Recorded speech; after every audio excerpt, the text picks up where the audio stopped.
문제를 찾아놓습니다. 현재 지표로 보시겠습니다. 민주기 9장 1절부터 18절까지 외국 땅에서 나온 다음해 정올에 여호와께서 시내 광야에서 모세에게 일러 가라사대 이스라엘 사람들이 그 정기에 지키라. 그 정기 곧 이달 40일 해 질 때에 너희는 그것을 지키되 그 모든 율례와 그 모든 규례대로 지킬지니라. 모세가 이스라엘 자손에게 명하여 유월절을 지키되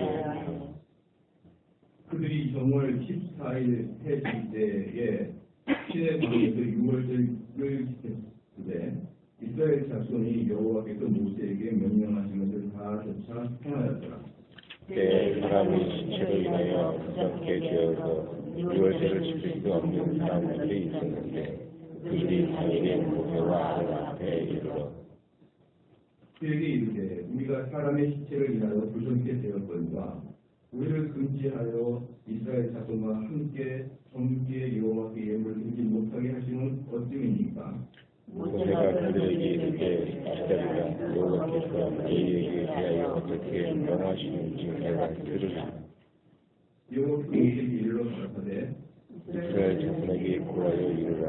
너희나 너희 후손 중에 시체로 인하여 부정케 되든지 먼 여행 중에 있든지 할지라도 다 여호와 앞에 마땅히 유월절을 지키되 2월 14일 해질 때에 그것을 지켜서 어린 양의 무교병과 쓴 나무를 아울러 먹을 것이요. 아침까지 그것을 조금도 남겨두지 말며 그 뼈를 하나도 걷지 말아서 유월절 모든 율례대로 지킬 것이니라. 그러나 사람이 정결도 하고 여행 중에도 있지 아니하면서 유월절을 지키지 아니하는 자는 그 백성 중에서 끊어지리니 이런 사람은 그 정기에 여호와께 예물을 드리지 아니하였은지 그 죄를 당하시며 만일 사람이 너희 중에 구하여 여호와께 유월절을 지키고자 하면 유월절 율례대로 그 규례를 따라서 행할 때 여호와께나 모세에게나 그 율례는 동일한 것이라. 아멘. 이제 오늘은 이제 광야에 나와서 지키는 유월절에 대한 하나님 말씀을 찾아내겠습니다. 이스라엘 사람들이 인구조사가 끝난 다음에 이제 약 20년 정도 지났어요. 왜냐하면 이스라엘 사람들이 인구조사가 출애굽 제2년 1월 1일, 1월 3날에 인구를 하고 그 다음에 2주가 지난 1월 14일, 그렇죠. 3절에 보니까 그 정기 곧 이달 14일 해질 때에 그러니까 2월 제1일 14일 저녁 해질 때에 6월절을 지키라는 명령을 받았습니다. 이스라엘 사람들에게는 하나님에 대한 인식이 서서히 변해가는 거예요. 왜냐하면 창세기 때의 이스라엘 사람들이 하나님에 대한 인식은 창조주 하나님이거든요. 창조주 하나님. 그런데 출애굽부터 시작해서 이제 드러날 하나님은 우리와 함께 하시고 우리를 구원하시는 하나님이거든요. 그래서 하나님에 대한 이름도 엘로힘, 또 야훼 이런 식으로 의식들이 있거든요. 그 이름 부르는 이름은 달라요. 그래서 우리가 생각하는 엘로힘은 우리가 흔히 말하는 신, 이런 신, 즉 창조주 하나님, 우주의 만물의 주인이신 하나님. 이걸 엘로힘이라고 그러고 이제 그 엘로힘은 어떻습니까? 보편적으로 다른 이방인들도 하나의 신이여 할 때 그런 신과 비슷합니다. 그런 신과 비슷해요. 우리 이제 그다음에 신약에서 넘어오게 되면 또 어떻습니까? 삼위일체 하나님 이렇게 의식이 점점 바뀌는 거예요. 그래서 과연 구약에 있는 사람들이 삼위일체 하나님이라고 알았을까? 그러지는 않았을까. 그래서 하나님에 대한 개념, 의식들이 점점 발전한 걸 볼 수가 있는데 이제 출애굽할 때의 하나님은 우리의 구원주, 구속사 또는 우리를 인도하시는 좀 이제 보면 9장 15절은 그때부터는 뭡니까? 9장 15절 그때부터는 불기둥과 구름기둥이 나타나거든요. 그때는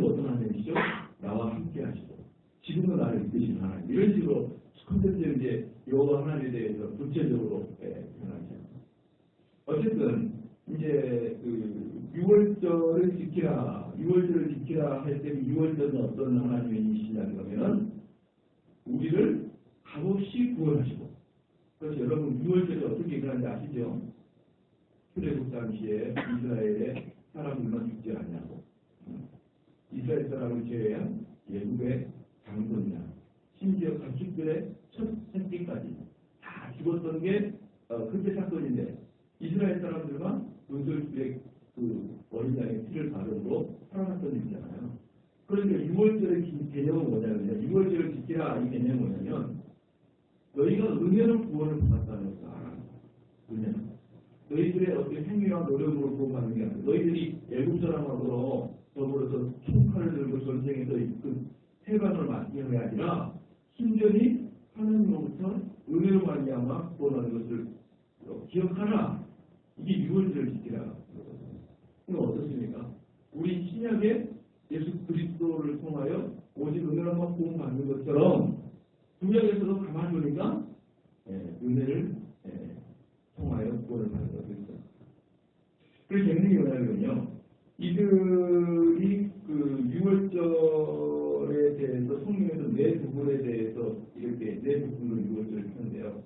첫 번째는 예국 안에서 첫 번째 6월절을 하죠. 첫 번째 6월절 예국 안에서 하고 그 다음에 예국에서 나온 직후에 6월절 구원합니다. 바로 나오자마자 6월절이죠. 그게 레위기 23장에 나옵니다. 예국에서 나오자마자 곧바로 지켰던 게 6월절이고요.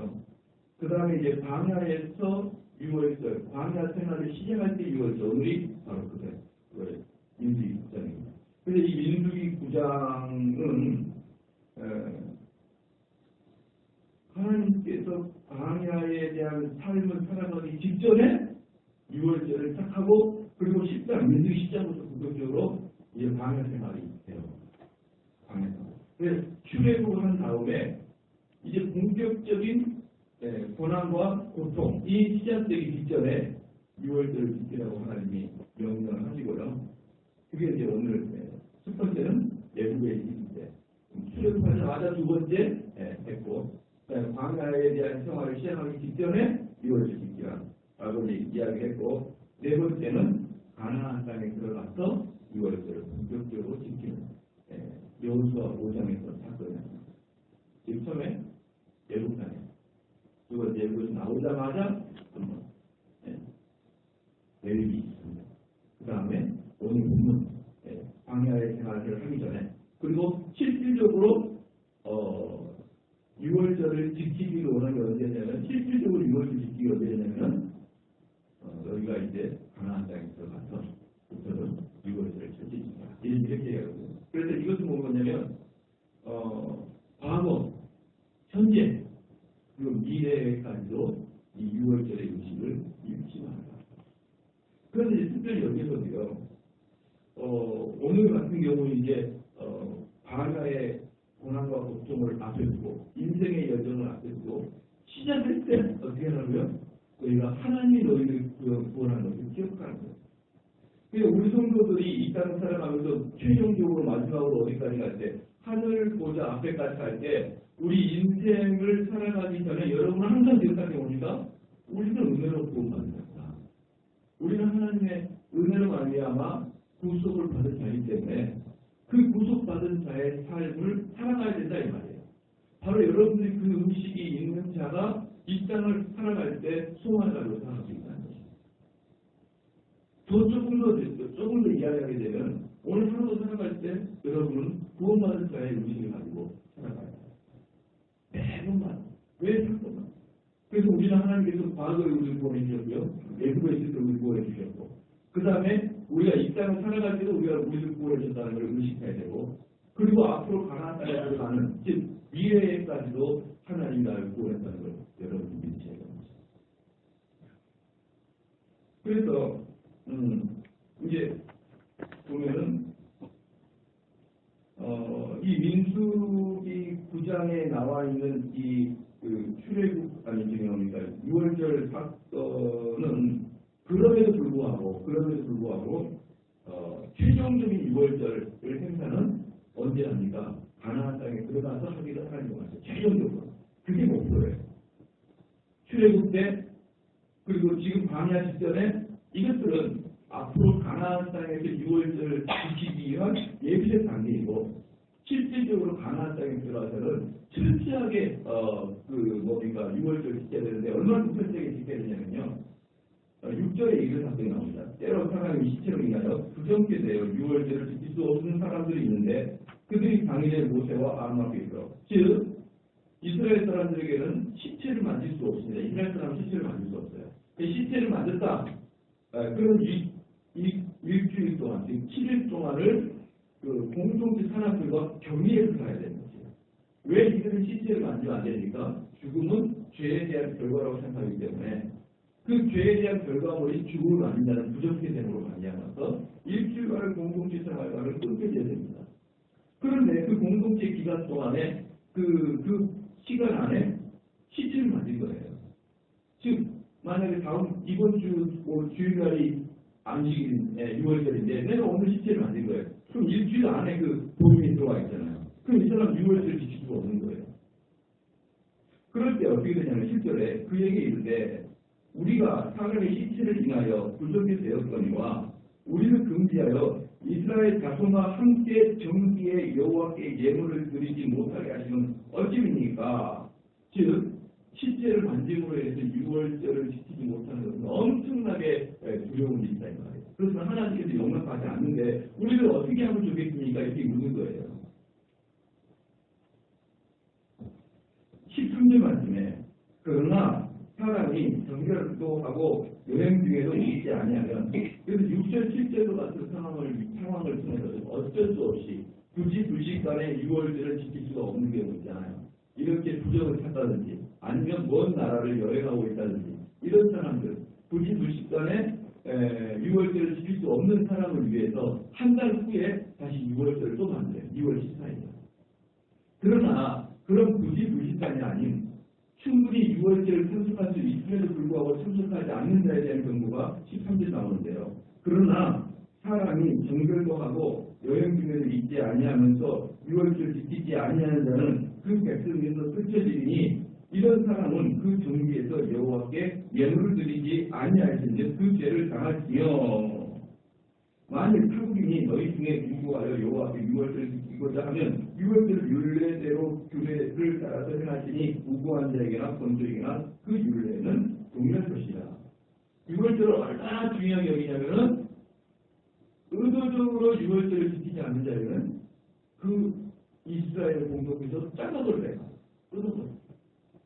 그래서 이 6월절을 지키기 위해서는요 아주 인간 인해가 이루어진 거예요. 여러분 아시잖아요. 우리 주님께서 6월절에 돌아가셨다 그랬습니까? 온 이집트나 팔레스타인 온 근동에 있는 이스라엘 사람들이 6월절을 지키기 위해서 어떻습니까? 예루살렘으로 오셨어요. 또 어때요? 사생들에 보면 제자들이 방언할 때 그때가 6월절이거든요. 그래서 사람들이 다 6월절을 기념하기 위해서 전국 각지에서 전 세계에서 6월절 지키기 위해서 예루살렘을 찾아오잖아요. 왜 그런 데까지 찾아옵니까? 이 성경에 6월절은 꼭 지켜야 된다. 여행객들도 와야 된다. 어쩔 수 없이 참석할 수 없는 사람들은 2월 14일에 하더라도 참석할 사람은 전부 다 2월 14일, 6월 14일 다 모여야 된다. 이렇게 해서 전국 각지, 전 세계 각지에서 6월절을 지키러 오기 때문에 벌써 예수님 당시에 이집트에 살거나 또는 팔레스타인, 여러 지역에 사는 사람들은 벌써 민수기 10장에서부터 나와 있는 6월절 사건을 지키러 오기 때문에 벌써 그때는 수백 년 동안 외국에서 생활하는 이스라엘 사람들이 있었겠죠. 이민자로. 그렇기 때문에 그들의 언어가 어떻습니까? 각 자기 나라가 살고 있는 언어대로 사용하고 있는 것이 많아요. 엊그저께 뉴질랜드에서 어떤 청년이 왔다고 교회에 등록을 했는데 저는 처음에 약간 정신 지체한다 이렇게 생각했어요. 왜냐하면 어디서 어떻게 오셨어요? 그랬더니 저는 28살이에요. 그런데 어디서 왔는데, 참 21살이에요.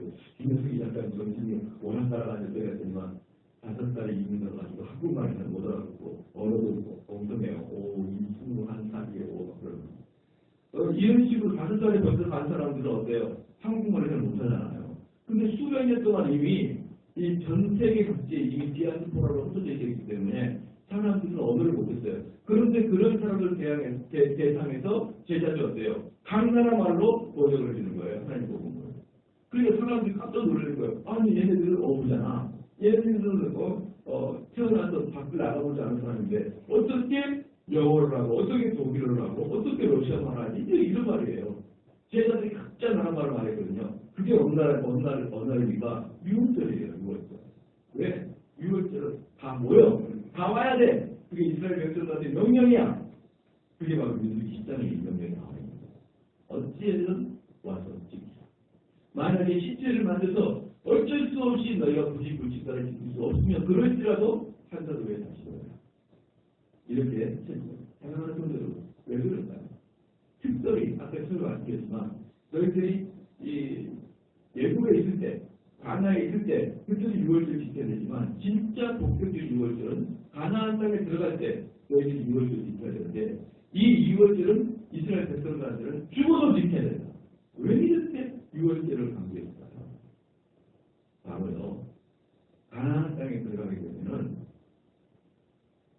이방신들이 북적북적하죠. 이방신들. 광야에는 이방신 없잖아요. 광야에는 이스라엘 백성들만 있잖아요. 그죠? 이스라엘 백성들만 있잖아요. 근데 가나안에 딱 들어가게 되면 5만 가지 작성가는 신들이 있습니다. 근데 그 신들 사이에서 그 다음에 이제 민수기 이후부터는요. 모세 오경 이후부터는 그리고 예수님 오실 때까지 특히 컨셉들이 싸우는 게 뭐냐면 혼합주의를 경계해요. 혼합주의를 경계했는데 이 혼합주의는 하나님의 길과 이방길은 전혀 다를 수 있는데 이 혼합주의 뭐냐면요. 이 두 개가 별로 다르지 않게 보이게 하는 거예요. 막 갖고 와서 섞었다 이런 뜻은 쉽게 이해할 수 있지만 조금 더 한 번 더 생각해 보는 게 뭐냐면 세상의 신과 여호와의 신을 섬기는데 별로 다르지 않아요. 근데 여러분 한번 생각해봐요. 우리 양심이라고 생각해보세요.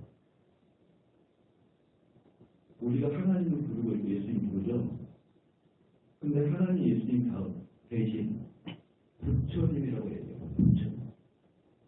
그럼 여러분의 기도가 됩니까? 안 됩니까? 예를 들어서 하나님 내 자식 이번에 서울대학교 합격해 주십시오. 그 하나님 대신 부처님 기도가 됩니까? 안 됩니까? 되죠? 부처님 요번에 내 아들 합격해 주십시오. 하나님 내 몸이 아프니 나를 고쳐주소서. 부처님 내 몸이 아프니 나를 고쳐주소서. 하나님 우리 남편 이번에 사업이 잘 안 되는데 사업 잘 되게 해주소서. 부처님 내 남편 사업 잘 되게 해주소서. 혼합주의는요 하나님도 부르고 부처님도 부르고 그런 게 혼합주의가 아니라 혼합주의는 이방신과 하나님을 따를 때 비슷한 거예요. 여러분 이 땅에 있는 교회가 혼합주의가 아닙니까? 혼합주의죠. 여러분의 기도 제목을 보라는 말이에요. 얼마든지 부처님이며 마호메트며 또 정령신이며 태양신이며 달신이며 그런 걸 붙여도 얼마든지 신앙이 연명될 수 있는 그런 구조 아닙니까? 아주 놀라운 사건. 그거 강렬한 거. 왜? 너희들은 다른 이방 신으로 같지 않습니다. 오직 의대로 말미암아 구원은 오직 그런 우리 기독교를 제외한 다른 모든 신들은요 우리가 희생하고 돌을 닦고 우리 몸을 차고 우리 몸을 극도로 어떻게 합니까? 극도로 이렇게 고통을 하고 이렇게 해서 내가 어느 정도 단계에 이르는 그런 구원론적 구원을 이야기합니다. 자기의 노력, 부르짖은 해주세요. 부르짖은. 이걸 통해서 우리가 어떻게 됩니까? 더욱더 고차원적인 신앙에 올라가면 행위구원론적입니다. 아니야. 너희들은 오직 은혜로 말미암아 구원합니다. 그러면 우리가 목사님 저는 은혜로 말미암아 구원을 얻는다는 걸 알고 있는데요. 이렇게 이야기하는 거예요. 그러면 은혜로 말미암아 구원을 얻는다는 전제 조건은 무엇이냐? 은혜로 말미암아 구원을 얻는다는 전제 조건은 우리는 우리의 노력을 통해서 하나님께 갈 수 없다는 거예요. 우리의 노력을 통해서 하나님께 갈 수 없으니 오직 은혜로 구원해요. 그럼 우리는 노력을 통해서 하나님께 갈 수 없다는 그 전제 조건은 무엇이냐? 인간은 썩었고 타락했고 군대이 같다.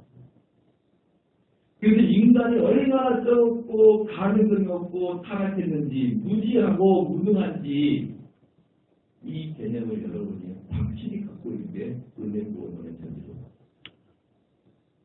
그래서 제가 늘 말씀을 드리듯이 내 자신도 믿지 말고 다른 사람도 믿지 말고 모든 사람은 다 거짓말하고 다 영적으로 게으르고 죄짓고 볼품없는 그런 자를 깨닫는 것이 은혜 구원을 만들다는 첫 번째 조건. 여러분 신앙생활 할 때요. 제일 시작은 뭔지 아십니까?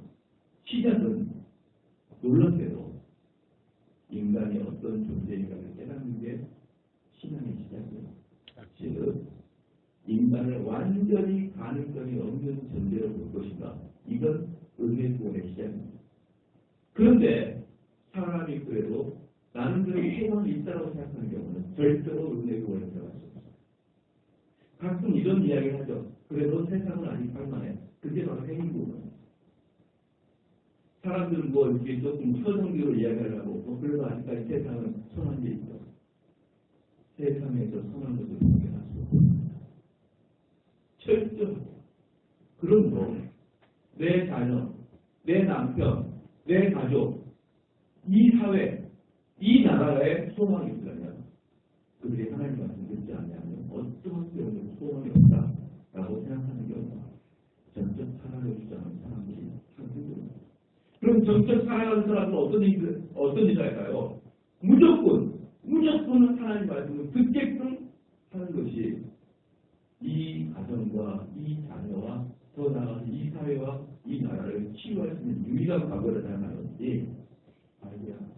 지금 애가 말씀을 안 들어도 뭐 언젠가는 좋아지고 지금은 철이 없어도 군대 갔다 오면 철이 생기고 군대 갔다 와도 철이 안 되면 장가 가면 좀 철이 생기고 장가 가도 철이 안 되면은 애 좀 나면 철이 생기고 여러분 이 교회를 오래 다니면 한교회를 오래 다니면 아주 좋은 걸 발견할 수 있는데 한 아이가 유치원 때부터 시작해가지고 애 아빠가 될 때까지 볼 수 있는 기회가 있어요. 교회 다니면 한 20년, 30년 한교회 다니면 유치원 애가 4살 때까지 똑같아요. 똑같아요. 주일학교 때 그렇게 말 안 하는 놈은 애 낳고도 그렇게 말 안 해요. 어째 이런 거 아니야. 그래서 한 가지 큰 마음의 병이 뭐냐. 큰 부담감이 작용해 뭐냐면 딱 유치를 보면 그게 미래가 보여요. 그게 장점이 될지 단점일지 모르겠어요. 근데 유치를 딱 보면요. 지 부모를 그렇게 생각하는 거예요. 얘가 아직 어렸어요, 목사님. 내 눈에는 아니에요. 그런 놈이 있는 거예요. 어릴 때 정말 신앙생활 잘하기로라고 예배 시간에 앞에 앉아서 목사님 눈을 초록초록 쳐서 예배를 듣는 애들 중에 커서 교회를 개방하는 사람 아무도 없어요. 근데 어릴 때는 반말해가지고 막 떠들고 막 그러면 조용해라 그런 애들은요. 교회를 떠나는지 아니면 교회에 있어도 그렇게 속을 썩을 만나요. 여러분 사람은요. 나이 들어서 변하는 게 아니에요. 나이 들수록 변하는 게 변하는 거짓말을 하고 있어요. 어릴 때는 패션이 들어서도 이야기를 하지만 나이 들어서는 요만큼만 속한 소리를 해서 되게 쓰집니다. 그러므로 오직 은혜로만이 구원을 얻을 수 있다는 이 사상을 가진 사람들은 오직 내 사랑하는 사람들은 말씀 읽는 사이에 안치는 것을 충격을 다하는 자들이 오직 은혜로만 구원받는다는 것을 깨닫는다. 그래서 오직 은혜를 구원받는다니까 아이고 나 아무것도 하지 않아도 주님이 다 구원해. 그렇게 쓸데없는 허망한 생각을 하지 말란 말입니다. 오직 은혜를 구원받는 것은 여러분의 노력이 되는 게 아니라 무엇으로 여러분을 구원받는다? 하나님 말씀으로만 구원을 받는다는 거예요. 하나님 말씀으로만. 그래서 내 자녀와 내 식구와 내 가족과 내 친구에게 가서 하나님 말씀으로 안 틀린 것을 나의 인생의 중상으로 여기는 것이 그게 은혜로만이 구원받는다는 것이에요. 그래서 하나님께서는 가나안 땅에 들어갈 때는 목숨 걸고 이루어지시죠.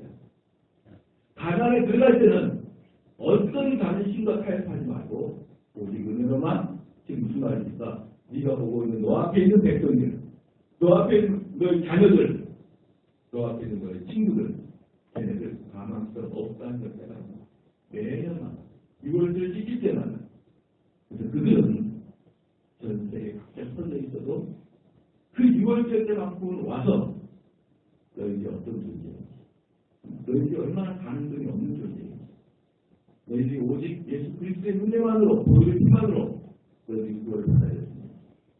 깨달아 알아라 이 말이에요.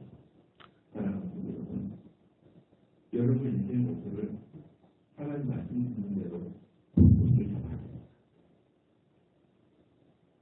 그 사람이 돈을 많이 벌고 세상 성공해도 그 마음의 기쁨과 소망과 낙이 없을 때 얼마든지 잘 아시잖아요.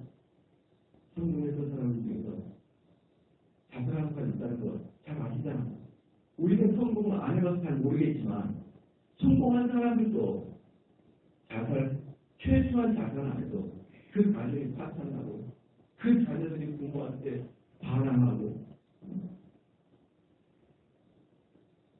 예전에 기억나십니까? 지금부터 한 10여 년 전에 깜짝 놀란 뉴스가 있었어요. 이건희 막내딸이 미국에서 자살하고 이런 기억나시죠? 부러울 것도 없고 복 같은 게 없는데 아마 그 딸은 약간 대단한 딸인 것 같아요. 저는 작은 사실을 기억을 못하겠어요. 약간 어떤 정상적인 가정은 아니었어요. 크게 돈 하나 가지고 비정상적인 가정을 만들어서 가정 멤버들끼리 서로 싸우고 깨지고 눈물을 흘리고 그래서 자살까지 해버린 거예요.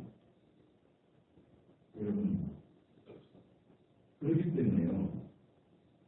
우리의 목표를 하나님 말씀드리는데 하나님 섬기는 것이 아니라면 우리 다들 잘나는 거예요. 내가 좀 성공한 거예요. 상수가 있고 계셔도. 그래서 오늘 하루도 여러분께서는 우리는 은혜를 구원받는구나. 우리는 하나님 말씀이 아니라 아무 유익이 없구나. 예수 그리스도의 피만이 나를 치유하는구나. 이걸